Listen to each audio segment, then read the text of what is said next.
नमस्ते। सिंधु घाटी सभ्यता का ये क्लास थर्ड होगा।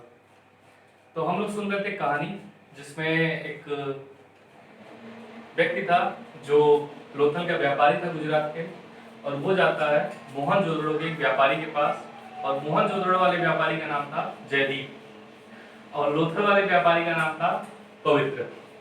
तो यहाँ पे थे हम लोग, और दोनों की फिर वो हम लोगों ने देखा कैसे ये कपास लेके जाता है और फिर वहाँ पे सारा कुछ होता है। वो एक हार खरीदता है। हार खरीदने के बाद उस बाबत जो है मुहर पे कुछ लगा देते हैं वो।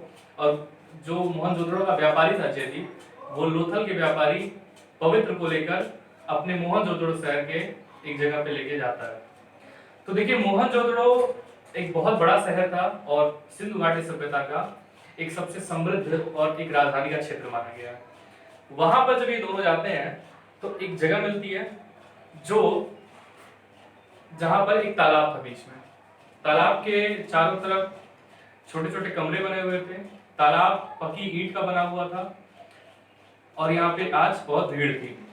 जब दोनों पहुंचते हैं तो जो लोथल का व्यापारी पवित्र था वो उसी मोहनजोदड़ो के व्यापारी जयदीप से, मैं एक बार यहाँ पे नाम दोनों लिख दे रहा हूँ ताकि आपको कंफ्यूज मत हो दोनों की कौन कहाँ थे। देखिए, मोहनजोदड़ो यहाँ का जयदीप था और एक लोथल यहाँ का पवित्र था। तो ये गया हुआ होता है। अब यहाँ पे जब जाते हैं तो पूछता है कि आज त्योहार कैसा है, भीड़ कैसी। तो बोला ये हमारा एक लोकल त्योहार है और हम मनाते हैं यहाँ पे। दोनों में यही सब बात हो रही थी कि इसने कहा कि मुझे अपना वो इस्तानागार दिखाइए, वो वाट दिखाइए जो पूरे हमारे गुजरात तक कई हजार किलोमीटर दूर तक इतना प्रसिद्ध है आपका। तो कहता आइए क्यों नहीं दिखाते हैं। तो दोनों जाते हैं तालाब तक। तालाब एक बड़ा इंटरेस्टिंग था। मैं यहाँ पे एक छोटा सा मैप बना के दिखाता हूँ कैसा था। देखिए, जैसे ये था, इस शेप का तालाब था। इस तालाब में क्या था, इस तालाब में दो तरफ से सीढ़ियां जाती थी और एक इधर से सीढ़ी आती थी। ये सीढ़ी आती थी। इस तालाब के चारों तरफ छोटे छोटे 4 कमरे बने हुए थे। ये कमरे बने हुए थे। तालाब पक्की ईंट का बना था। आज की तरह नहीं था, जैसे आज तो जो होता है पॉन्ड होता है, तालाब होता है, वो तो कीचड़ वाला होता है, लेकिन ये पक्की ईंट का था। पानी एकदम साफ था। तो ये पूछता है कि ये इतना साफ पानी कैसे है यहाँ पे, और क्या पानी बदबू नहीं आती जब पानी ठहरा हुआ है यहाँ पे। तो वो बताता है कि नहीं, यहाँ पे पास में हमारे कुएं हैं और कुएं से पानी हम इसमें अक्सर रोज सुबह भर दिया करते हैं। तो बोला भरते कैसे हो, बाल्टी से भरते हो। तो बोला नहीं, बाल्टी से नहीं भरते हैं।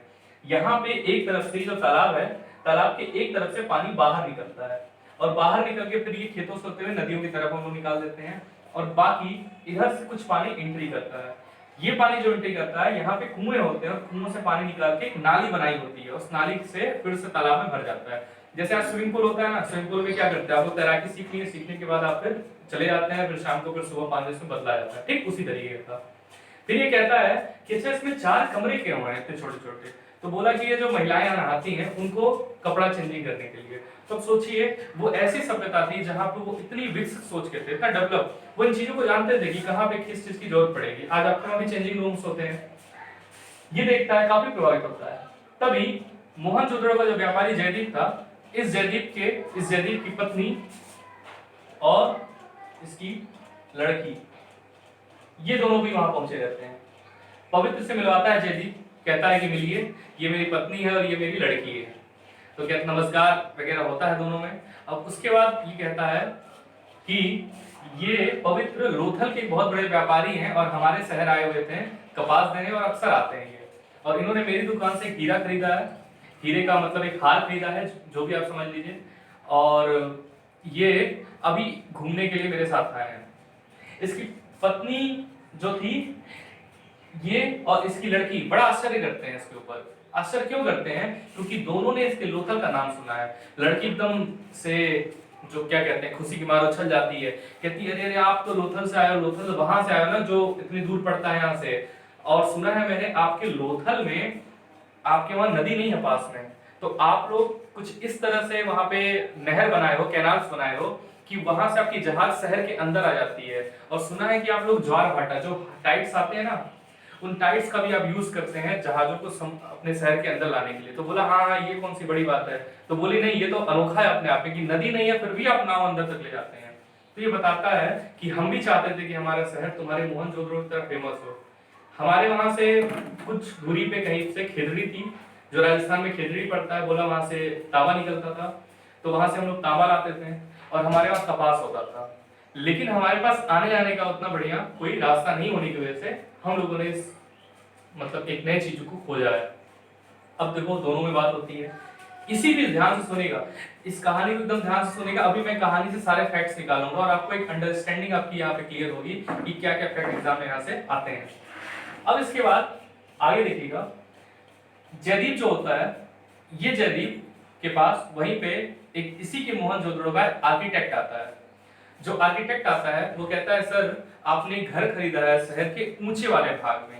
क्या कहता है, सर आपने घर खरीदा है शहर के ऊंचे वाले भाग में और मैंने सुना है कि आपको उसमें कुछ और रिकंस्ट्रक्शन कराना है, आपको कुछ उसमें चेंजिंग कराना है मैप में। तो बोला हाँ हाँ आओ आओ तुम ही हो। तो बोलता है हाँ।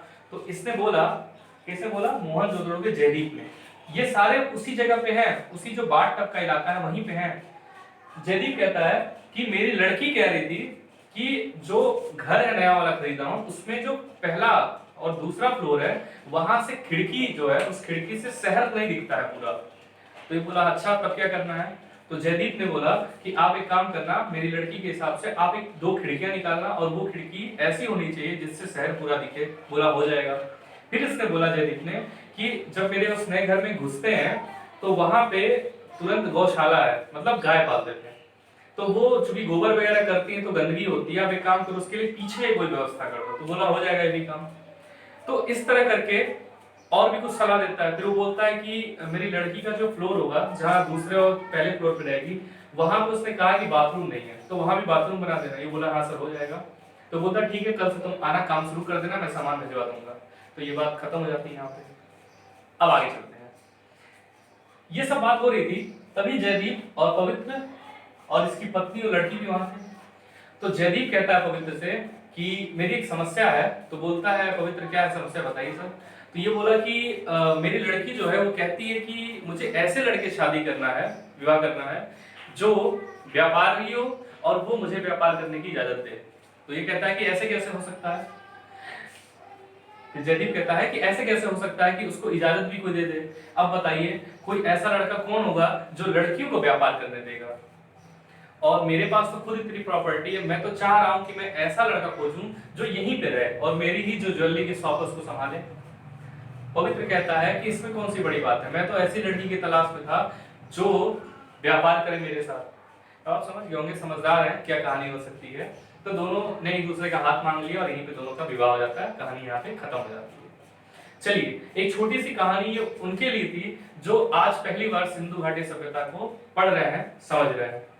अब यहां से आपको कुछ कुछ आइडिया लगना शुरू होगा कि उस समय लोग कैसे रहते थे, क्या त्योहार होता था, घर कैसे होते थे, क्या उनकी डिजाइनिंग हुआ करती थी, काफी कुछ समझ में आया। आइए उस कहानी से जो फैक्ट्स मिले हम लोग को, उन फैक्ट्स की एक छोटी सी लिस्ट बनाने की कोशिश किया जाए। चलिए कहानी की शुरुआत में चलते हैं। कहानी की शुरुआत में सबसे पहले मैंने बताया कि ये नाव से आया था। तो आप सोचिए कि उस समय जो बिजनेस होता था वो नाव के द्वारा भी होता था। ऐसा नहीं है कि उस समय वो कोई गाड़ी नहीं यूज करते थे, गाड़ी वो यूज करते थे, लेकिन नाव जो होती थी वो सबसे बढ़िया होता था क्योंकि उसमें ज्यादा सामान चला जाता था और वो सस्ता पड़ता था। तो नाव का यूज करते थे। दूसरा आप देखिएगा इससे फैक्ट मिलेगा कि नाव कहाँ से चलेगी। नाव के लिए कोई पोर्ट होना चाहिए, बड़ी नावें थी जिसको हम लोग सिंधु घाटी सभ्यता की भाषा में गोदी बाड़ा कहते हैं। तो पोर्ट्स थे वहां पे। तो आप समझिए कि पोर्ट भी आ गया हमारे पास, ये था। अब वो आपने ध्यान दिया होगा वो क्या लेके जाता है, कपास। कपास, कपास को कॉटन कहते हैं, ये आपको पता है, कॉटन कपड़े पहनते हैं आप लोग। लेकिन एक बात ध्यान दीजिएगा, उस समय कपास को इंडोन कहा जाता था, इंडोन कहा जाता था। और इसी इंडोन से इंडस शब्द बना और इसी इंडस से इंडिया शब्द बन के आया। तो सिंडोन, इंडोन, इंडिया बन के आया। तो कपास यूज करते थे। आपने एक और चीज ध्यान दी होगी, वो कपास के बदले क्या करते थे, कपास देखिए उन्होंने क्या लिया था, गेहूं। इसका मतलब वो पैसा नहीं दिया था, इसमें कहीं भी पैसे का अभी नाम नहीं आया है। तो इससे ये पता चलता है कि वो लोग बार्टरिंग सिस्टम का यूज करते थे। बार्टरिंग सिस्टम मतलब क्या होता है, सामान के बदले सामान लेना। आपको याद होगा, आप गांव में छोटे रहे होंगे, तो गांव में जब दोपहर में सब कोई सो जाता था तो हम लोग क्या करते थे, नींद तो आती नहीं थी बचपन में, खुरापात करने में सारा मन लगा रहा है। अब जब खुरापात करने में हमारा मन लगा रहता था तब तक भूपू भूपू आवाज आती थी। आप समझ गए होंगे, वो आइसक्रीम और बर्फ बेचने वाला आदमी आता था, कभी मिठाई बेचने वाला आता था, टॉफी बेचने वाला। तो हम लोग क्या करते थे, उसको गेहूं ले आके देते थे चोरी से, और गेहूं के बदले वो क्या देता था हमें, बर्फ।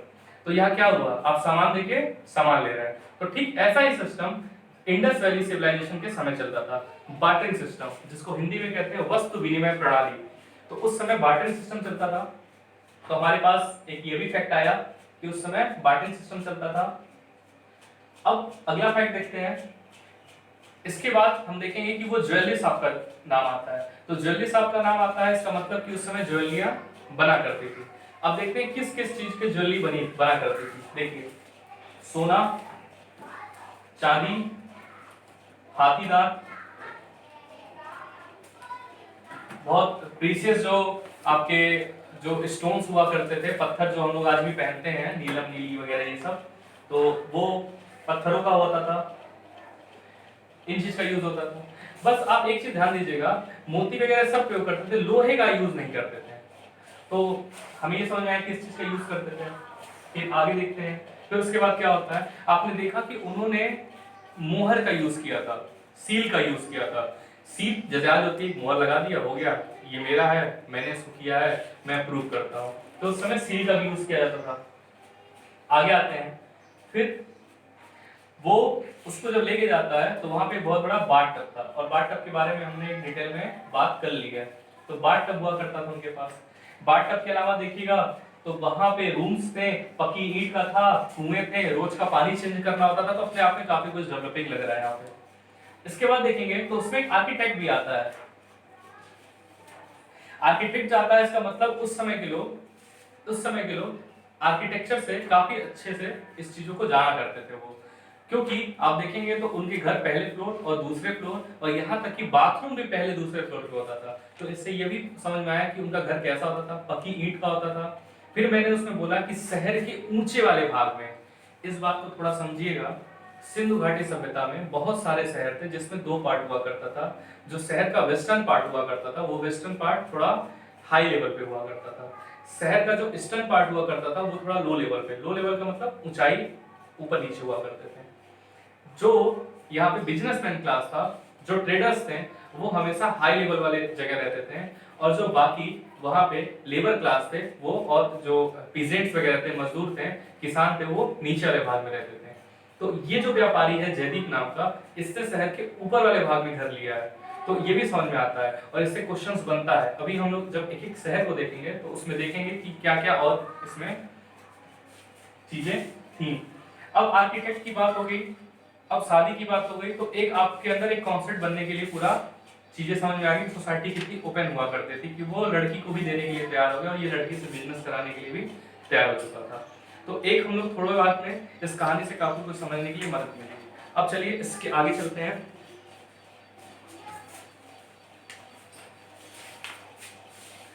अब देखिए, सिंधु घाटी सभ्यता जो थी, ये सिंधु घाटी सभ्यता भारत के एक बहुत बड़े क्षेत्र में फैली थी, और भारत के अलावा ये जो सिविलाइजेशन था, ये हमारे पास के देश पाकिस्तान, और पाकिस्तान के अलावा ये अफगानिस्तान तक भी कुछ शहरों तक फैली थी। अब आइए देखते हैं कहां तक फैली थी, कहां तक नहीं थी।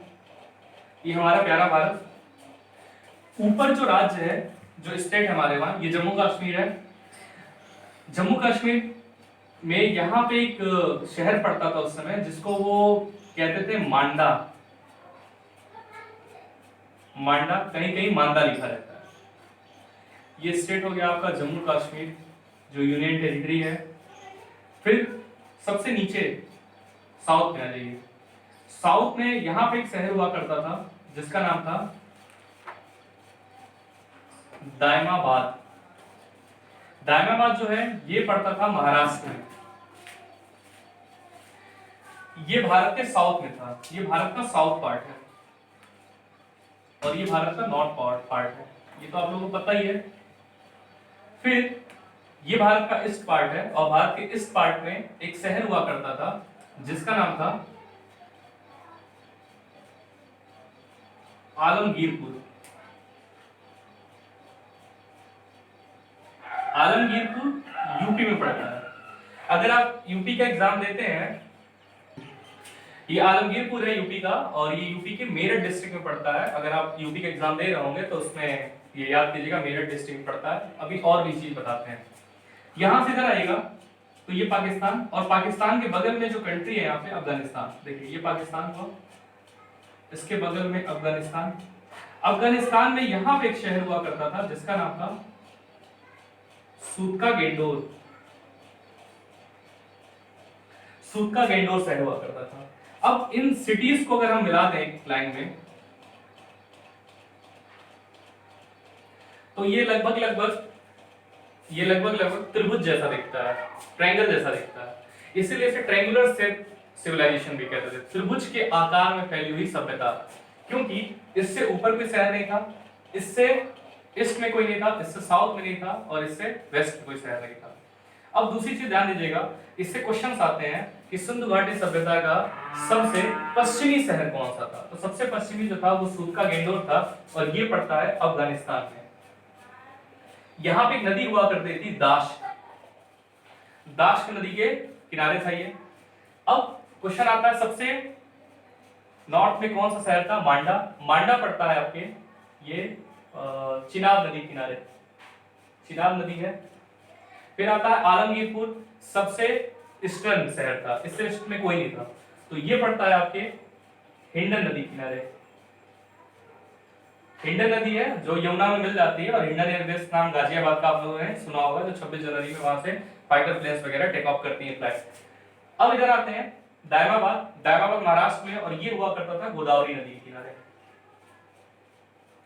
अब इसमें एक चीज लास्ट में इस वीडियो को खत्म करते हैं और लास्ट में एक समराइज कर दे रहे हैं कि सिंधु घाटी सभ्यता जो थी, ये सभ्यता आज के भारत के जो पार्ट आपने देखा यहाँ पाकिस्तान में और अफगानिस्तान के मात्र 2 शहर में तक सीमित था।